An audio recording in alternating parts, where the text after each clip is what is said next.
Before Egypt built its first pyramids, cities in South Asia already had flush toilets, grid-patterned streets, and public baths sealed against water. Their drainage systems would put ancient Rome to shame.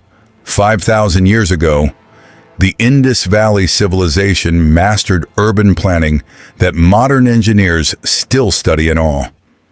They standardized weights across an empire spanning 1.25 million square kilometers and built the world's first tidal dockyard. Yet most history books barely mention them. How could such an advanced civilization disappear almost without a trace? Welcome to Lost Thrones, where we uncover the empires that shaped our world but vanished from history. If you love mysteries that challenge everything you thought you knew, hit that like button, because what you're about to discover isn't just history. It's the forgotten foundation of civilization itself. Chapter 1. The Bronze Age Metropolis. The year is 2600 BCE. In Mesopotamia, priests are etching cuneiform onto wet clay tablets. In Egypt, engineers are perfecting pyramid geometry. But far to the east, along the floodplains of the Indus River, something entirely different is unfolding. Something that would redefine what we think civilization means. The Harappans are building cities that shouldn't exist in the Bronze Age. Their civilization stretches across what is now Pakistan, northwest India, and Afghanistan, covering an area larger than ancient Egypt and Mesopotamia combined. Archaeologists have uncovered over 1,400 settlements, from the urban centers of Harappa and Mohenjo-Daro to the maritime port of Lothal and the engineering marvel of Dolavira. What makes this civilization so extraordinary? The Indus people achieved technological sophistication unmatched in Europe for thousands of years. Without the colossal monuments that typically define ancient greatness, no towering pyramids, no statues glorifying god-kings, no palaces drowning in gold. Instead, they built something far more revolutionary. Functional cities designed for every citizen, not just the elite. Picture this. You're hovering above Mohenjo-Daro in the year 2500 BCE. Below you stretches a city of perfect geometric precision. Streets run in precise mathematical grids. Main boulevards exactly 30 feet wide, side streets 9 feet across. Every intersection forming perfect right angles. From above, it looks like a blueprint drawn by modern architects. The kind of precision that would make contemporary Manhattan planners envious. They achieved this without laser levels or modern surveying tools, relying only on geometry, observation, and an understanding of proportion that was centuries ahead of their time. Across cities spanning hundreds of acres, this uniformity persisted with remarkable consistency. But here's what truly sets them apart. Every house, regardless of the owner's wealth, was connected to a covered sewer line. Not just the mansions of merchants, every single home. Imagine walking down a Harappan street. Beneath your feet runs a sophisticated drainage system with precise slopes of 1 in 40 to ensure proper water flow, engineering that would impress today's urban planners. Inside the homes you pass, bathrooms are standard features. Some include what we'd recognize as sit-down toilets, with vertical chutes carrying waste into cesspits, or street drains built into the city's infrastructure.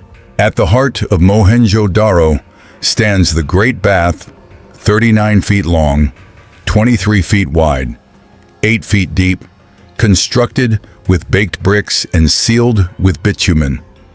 It has remained watertight for thousands of years.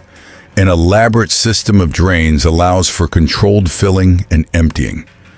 This isn't just a pool. It's a public institution, a ritual space, a masterpiece of civic engineering that speaks to a society's priorities. The houses themselves tell a revolutionary story. Step inside a wealthy merchant's home, and you'll find two stories: open courtyards, private wells. But walk into a modest dwelling, and you'll still find bathing areas and access to clean water. Standardized fired bricks, measuring exactly 11 by 5.5 by 2 and 3/4 inches, appear in every wall, every structure. This isn't coincidence. This is industrial-scale quality control, indicating shared governance and centralized standards. Inside these homes, archaeologists found storage jars, copper tools, terracotta figurines, carnelian and agate jewelry, children's toys, and miniature carts with wheels that still turn after 5 millennia. Grinding stones, cooking vessels, bronze mirrors. Every artifact reflects a society that valued comfort, cleanliness, and craftsmanship. Life here wasn't about mere survival. It was about quality of living. Yet the symbols of hierarchical power are strangely absent. No royal tombs packed with treasure, no massive fortifications, no evidence of standing armies dominating the landscape. How did a civilization this vast function without the rigid power structures that defined every other ancient empire? The answer lies in their philosophy. The Indus people weren't conquerors. They were builders, planners, and above all, traders. Chapter 2: The Global Merchants of the Bronze Age. The Indus people weren't isolationists hiding in their perfectly planned cities. They were the economic bloodstream of the Bronze Age world, connecting civilizations across thousands of miles. Archaeological evidence reveals a vast trading network stretching from Mesopotamia to the Persian Gulf, and from Central Asia to the Arabian Peninsula. In the ruins of ancient Mesopotamian cities like Ur, archaeologists have discovered Indus seals, small square stamps carved from steatite, featuring intricate animal motifs and mysterious script symbols. These weren't decorative trinkets, they were Bronze Age business cards, quality certificates, and ownership markers rolled into one. Each seal represented a merchant's identity, guaranteeing the origin and quality of goods traveling thousands of miles from their source. The sophistication of this trade network becomes clear when you examine their standardized weights. Research published in the Journal of Archaeological Science shows that Harappans developed a decimal-based weight system using ratios of 5:2:1. The base unit weighed approximately 28 grams, remarkably close to the modern ounce. These weights range from tiny 0.05 unit pieces for measuring gemstones to massive 500 unit blocks for weighing grain shipments. Think about what this means. A merchant in Harappa could send goods 2,000 miles to Mesopotamia, with complete confidence that a trader on the other end would measure them using identical standards. This level of economic integration required bureaucratic sophistication, mathematical precision, and most importantly, trust in a system that spanned linguistic and cultural boundaries. Picture the coast of Gujarat, 2,400 years before the Common Era. Here at Lothal stands perhaps their most stunning achievement, the world's oldest artificial tidal dock. This isn't a simple harbor. The dock basin measures over 700 feet long by 120 feet wide, with a complex system of inlets and outlets managing tidal flows. Watch as ships enter during high tide, their hulls heavy with cargo from distant lands. As the tide recedes, the engineered channels prevent the basin from emptying completely, keeping vessels afloat and accessible. Building such a structure required understanding hydraulics, tidal patterns, water pressure, and structural integrity under constantly changing conditions. Knowledge that seems impossible for the Bronze Age. Yet the dock operated successfully for centuries, facilitating trade with distant civilizations. Recent chemical analysis of trade goods, conducted by teams from the European Center for Ancient Materials Research, reveals the Indus were exporting products we don't usually associate with Bronze Age technology. Mordants for fixing dyes, indicating advanced chemistry knowledge, high-quality bronze implements showing sophisticated metallurgy, carnelian beads requiring multi-step drilling and heating processes. Cotton textiles that wouldn't appear in the Mediterranean world for another 1,000 years. Studies using satellite imagery have revealed something extraordinary. An interconnected system of roads and waterways linking hundreds of settlements.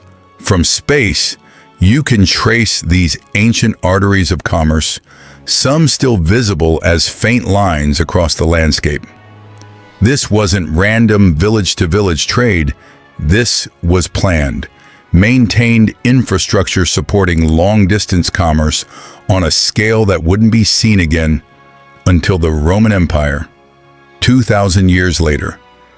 Yet here's the enigma that haunts every historian who studies this civilization. All this economic complexity, all this sophisticated trade, operated without any writing system we can decipher. Chapter 3. The Silent Script. The Indus script remains one of archaeology's greatest unsolved mysteries. Over 400 distinct symbols, 4,000 known inscriptions, a century of research by some of the world's brightest minds. Zero success in decipherment. We cracked Egyptian hieroglyphs with the Rosetta Stone. We decoded Mesopotamian cuneiform. Linear B yielded its secrets to patient scholars. But the Indus script, it guards its secrets jealously. Part of the problem lies in what survived. Unlike Egypt, which left us millions of words carved into temple walls and written on papyrus scrolls, the Indus civilization left us fragments. Tiny seals, pottery shards, copper tablets. Most inscriptions contain only 5 or 6 symbols. The longest known text has a mere 26 characters. There's no bilingual inscription to serve as a key, no extended narratives on monuments, no administrative tablets with repeated phrases we can use to crack the code. Just these brief, enigmatic sequences offering frustratingly little context. But recent computational analysis has revealed something extraordinary. In 2009, researchers at the University of Washington applied pattern recognition algorithms to Indus inscriptions. Their findings, published in the journal Science, showed that symbol order follows distinct rules. Taking a symbol from a known sequence and changing its position creates a new sequence with dramatically lower probability of belonging to the same language family. In other words, this isn't random decoration. The Indus script follows grammatical structure. It's purposeful, rule-based communication. Statistical modeling revealed something else intriguing. Sequences found on artifacts in West Asia are ordered differently from sequences found in the Indus Valley itself. This suggests the script was versatile enough to represent different subject matter in different contexts, perhaps administrative records at home. But trade manifests abroad. A sophisticated, adaptable system of written communication. Some symbols appear consistently in specific positions. The fish symbol frequently appears at the beginning of sequences. Certain number signs always precede particular pictograms. There are clear patterns in how symbols combine, suggesting either a sophisticated writing system or an equally complex non-linguistic communication framework. The mystery deepens when you consider the variety of surfaces bearing this script. Seals with animal motifs, unicorns, bulls, elephants, rhinoceroses, often paired with text. Pottery, bearing marks that might indicate ownership or contents. Copper tablets with longer inscriptions suggesting official documents. Clay tags that may have been attached to trade goods. At Dholavira, archaeologists discovered a massive public signboard with the longest known Indus inscription. Picture it, 10 symbols, each nearly 15 inches tall, mounted on a board almost 10 feet long above the city's entrance. If you're erecting giant text for all to see, you expect people to read it. This suggests literacy wasn't limited to a small elite class. Modern attempts using machine learning and artificial intelligence have produced intriguing hypotheses. Some researchers propose the script represents an early Dravidian language. Others argue for connections to Proto-Sanskrit. A few controversial theories suggest links to other undeciphered scripts, like Easter Island's Rongorongo. Still others claim it's not a language at all, but rather a system of religious or political symbols, though the statistical evidence argues against this interpretation. What were the Harappans writing? Administrative records, religious texts, literary works, personal correspondence. We simply don't know. And that ignorance represents perhaps the greatest gap in our understanding of this civilization's intellectual and cultural life. That unreadable language may be humanity's greatest lost library. Symbols we can see, but cannot yet hear. Chapter 4. The Climate Catastrophe. Around 4,200 years ago, something catastrophic began unfolding across the Indus Valley. But it wasn't what you might expect. No invading armies, no earthquakes shattering cities, no sudden apocalypse. It was something far more insidious and far more unstoppable. The climate itself turned against them. For them, the sky itself became an enemy. Rain, once their greatest ally, simply stopped coming. Recent paleoclimate research, published in journals like Geology and Nature, has revolutionized our understanding of the Indus collapse. Scientists analyzing stalagmites from caves in the Himalayas discovered evidence of a dramatic environmental transformation. The Indian summer monsoon, which for centuries had watered crops and filled rivers, began to fail. Not for a single bad harvest, not for a decade of hardship, for over 200 years. Imagine standing in a Harappan city as the years pass. The first summer when the monsoon rains are lighter than usual, the elders say it's happened before. It will pass, but the next year, the rains are weaker still. And the year after that, decade after decade, the life-giving water becomes less reliable. The great rivers that gave your civilization its name begin to shrink. Sediment cores, extracted from the Arabian Sea off Pakistan's coast, confirm this pattern.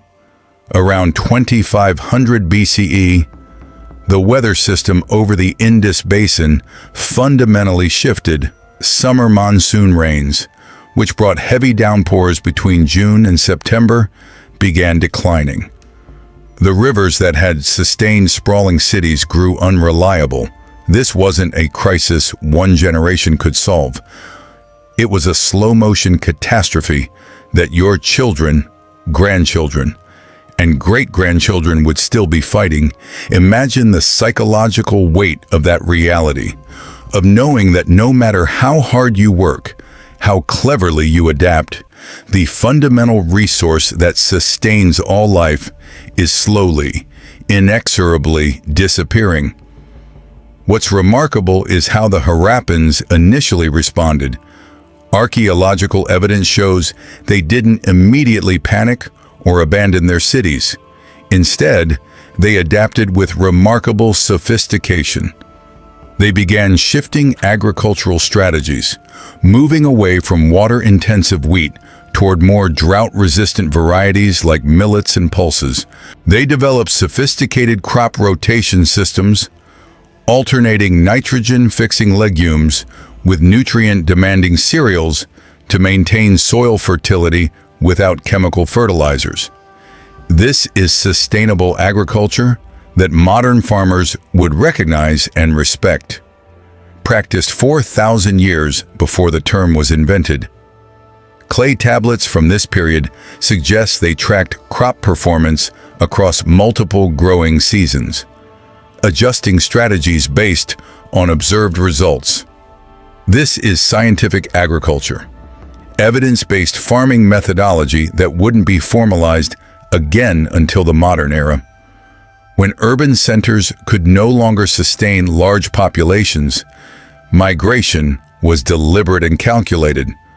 Populations shifted eastward toward the Ganges-Yamuna plains, where rainfall was more reliable. They moved toward the Himalayan foothills, where winter storms provided modest but consistent water supplies. Archaeological sites show this wasn't collapse. It was strategic adaptation to changing conditions. But here's what the paleoclimate data reveals with chilling clarity. The environmental pressures weren't temporary. Research from Dioria, Tal Lake in the Himalayas, published in quaternary science reviews, shows that the weakening monsoon didn't just persist. It intensified, delivering a devastating 1-2 punch. Two separate multi-generational droughts struck the region. Each lasted between 25 and 90 years. The first drought forced difficult adjustments. The second, arriving after a brief recovery that must have seemed like salvation, shattered whatever resilience remained. Tectonic activity may have compounded the disaster.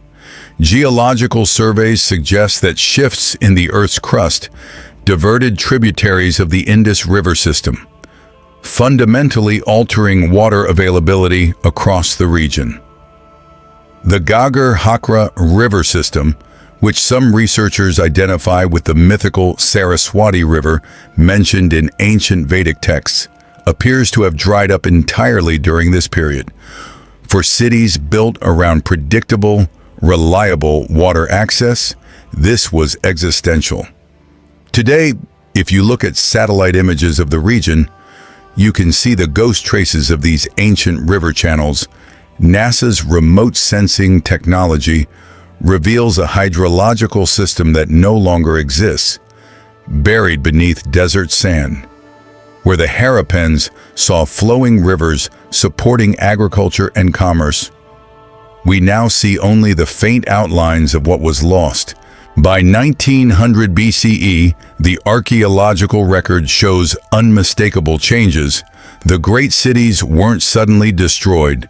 They were gradually, methodically abandoned. Buildings fell into disrepair. Streets went unmaintained. The production of those standardized bricks that had unified the civilization simply stopped. By 1700 BCE, most major urban centers stood empty. The few remaining populations clustered in smaller villages and isolated farms. The sophisticated trade networks collapsed. The standardized weights and measures disappeared. And the script, that enigmatic writing system, stopped being used. Perhaps the knowledge of how to read it was lost as the educated administrative class dispersed and died. This wasn't the dramatic end we imagine for great civilizations, No burning cities, no massacre sites, no apocalyptic final battle. Just the slow, grinding pressure of environmental change eroding a social system until it could no longer sustain itself. But even as their cities fell silent, the Harappans' genius refused to die. Chapter 5. The Engineering Legacy. Before we consign the Indus civilization to history's dustbin of failed societies, we need to understand exactly what they achieved, because their innovations echo through time in ways we're only beginning to appreciate. Fly over Dholavira today with a drone, and you'll see something extraordinary carved into the harsh desert landscape. The water management systems of this city represent engineering that seems impossible for the Bronze Age. Located in one of the most unforgiving environments of the Indus realm, Dholavira developed what archaeologists call one of the most sophisticated water conservation systems of the ancient world. The inhabitants carved 16 interconnected reservoirs into solid rock, with a combined capacity sufficient to sustain thousands of people through prolonged droughts. These weren't simple holes dug in the ground. They incorporated understanding of evaporation rates, seepage prevention, and calculated storage capacity that speaks to advanced hydraulic knowledge. The reservoirs featured step wells, allowing access to water even as levels dropped during dry seasons. Channels connected different reservoirs, distributing water throughout the city according to need. The entire system demonstrates hydraulic engineering principles that wouldn't be formally studied for thousands of years. Their metallurgical achievements are equally impressive. The famous dancing girl statue from Mohenjo-Daro, cast around 2500 BCE, is considered one of the world's earliest bronze sculptures. But it's not just the artistry that astounds modern researchers. It's the technology. Picture the process. A master craftsman creates a detailed wax model of the figure. He encases it in clay, leaving channels for the wax to escape and metal to enter. The assembly goes into a furnace. As the clay hardens, the wax melts away, leaving a perfect negative space. Molten bronze, heated to exactly the right temperature, pours into this void. Too hot and it damages the mold, too cool and it won't flow properly. After cooling, the clay breaks away to reveal the finished bronze figure. This lost wax casting technique is one of the most sophisticated metalworking methods in history, requiring precise temperature control and an intimate understanding of how different metals behave. A 6,000-year-old copper amulet from Maghfoor, analyzed using photoluminescence technology by European researchers, has been identified as possibly the oldest known example of lost wax casting anywhere in the world. The Harappans weren't just discovering metalworking. They were perfecting techniques that would define metallurgy for millennia. Their mathematical sophistication appears in unexpected places. The standardized brick ratio they used, 4 to 2 to 1, appears consistently across the entire civilization, spanning hundreds of years and thousands of miles. This isn't coincidence. This is industrial standardization requiring mathematical precision and quality control systems we'd recognize today. The bow drill, used for boring holes in beads and seals, appears in Maghfoor sites between 5000 and 4000 BCE. Circular saws show up in Lothal. Both technologies require understanding of rotational mechanics, material properties, and sustained precision manufacturing. Perhaps most surprisingly, Evidence from pre-Harappan Banawali, dating to 2750 BCE, shows traces of what we'd recognize as shampoo, a mixture of shikakai, soap nuts, and amla. This isn't just about cleanliness. This represents chemistry knowledge, understanding of plant properties, and a culture that valued personal hygiene millennia before it became common elsewhere. The buttons found in Indus sites, dating to 2000 BCE, are the oldest known in the world, made from carved seashells with holes for threading. They were primarily ornamental, but demonstrate understanding of decorative arts, drilling techniques, and fashion that would take other cultures centuries to develop. The agricultural innovations were equally advanced. Evidence of systematic crop rotation appears at Harappa around 4,500 years ago. That's 2 full millennia before Europe's medieval 3-field system. They alternated nitrogen-fixing legumes with nutrient-demanding cereals, maintaining soil fertility without modern fertilizers. Clay records suggest they tracked crop performance across multiple seasons, adjusting strategies based on observed results. Even under catastrophic environmental stress, the Harappans continued to adapt, innovate, and preserve knowledge, right up until the moment when the rivers themselves vanished, and the cities could sustain life no longer. Chapter 6. The Rediscovery. Cities Beneath the Sand. For over 3,000 years, the cities of the Indus lay buried beneath dust, silence, and the weight of forgotten time. The winds of the Thar Desert passed over them. Rivers that once nourished them changed course, or disappeared entirely, and the memory of one of humanity's greatest civilizations faded into legend and myth.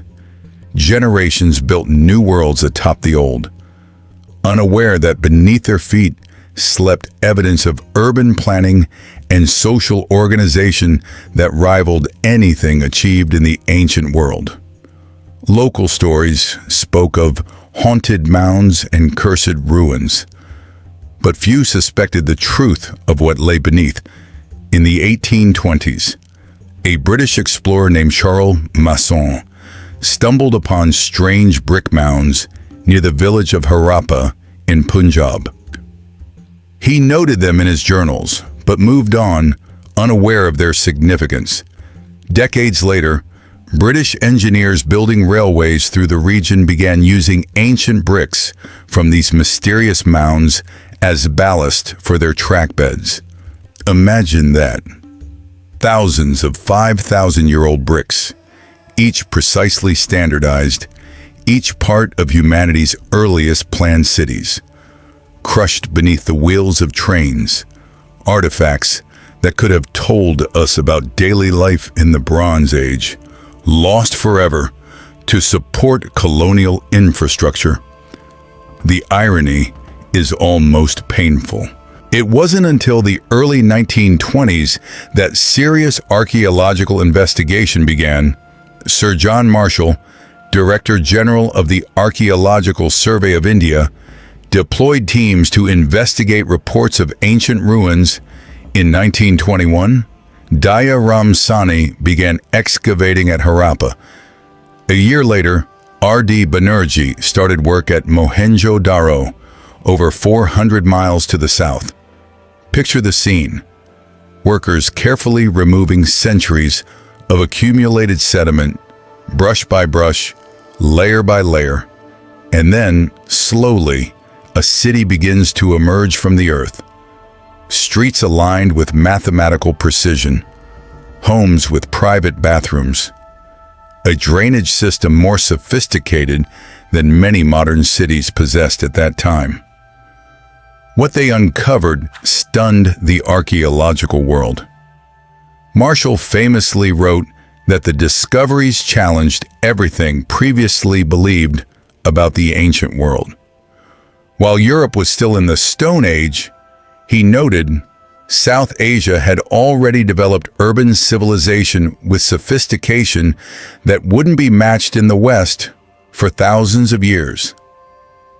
The excavations revealed something else unexpected: the complete absence of obvious temples, palaces, or monuments to individual rulers. This wasn't a civilization built to glorify kings or priests. It was built to serve its citizens.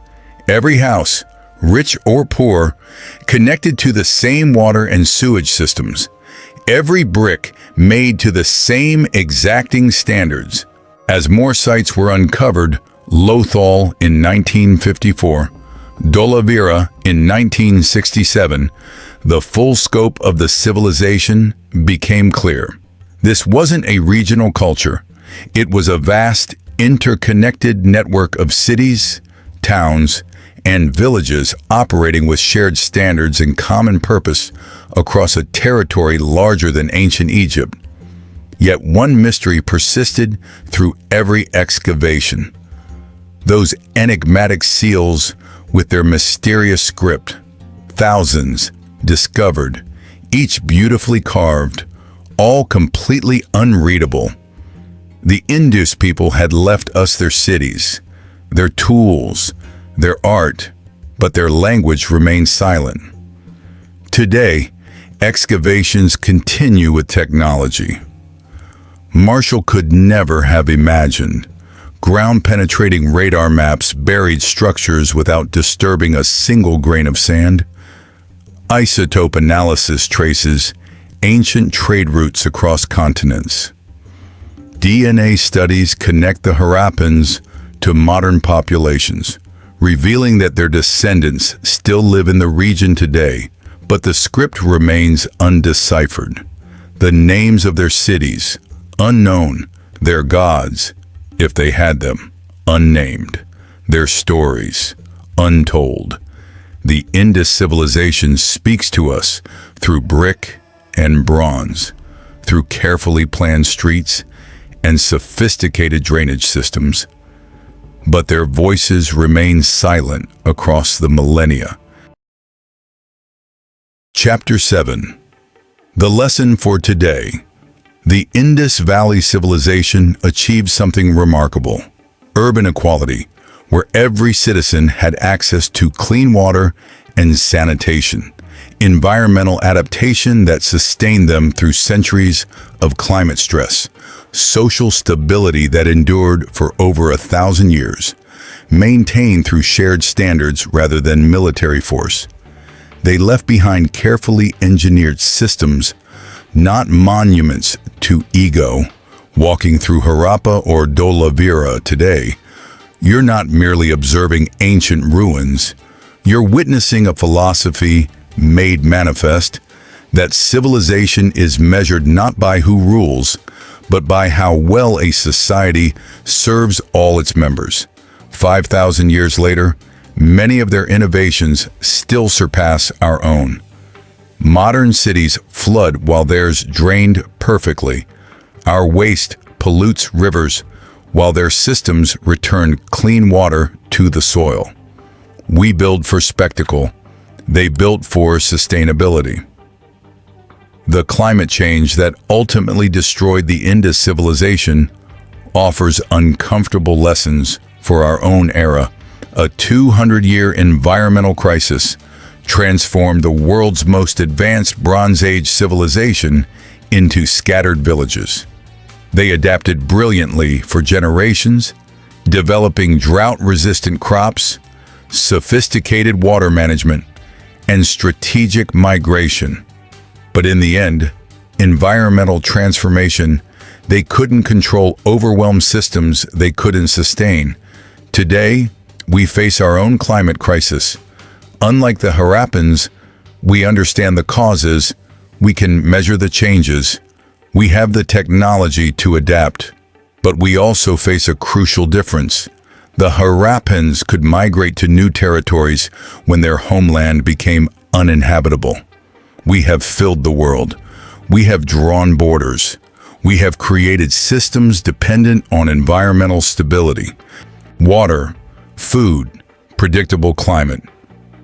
The Indus people have one final gift for us: the knowledge that even the most sophisticated civilizations are vulnerable when fundamental resources disappear.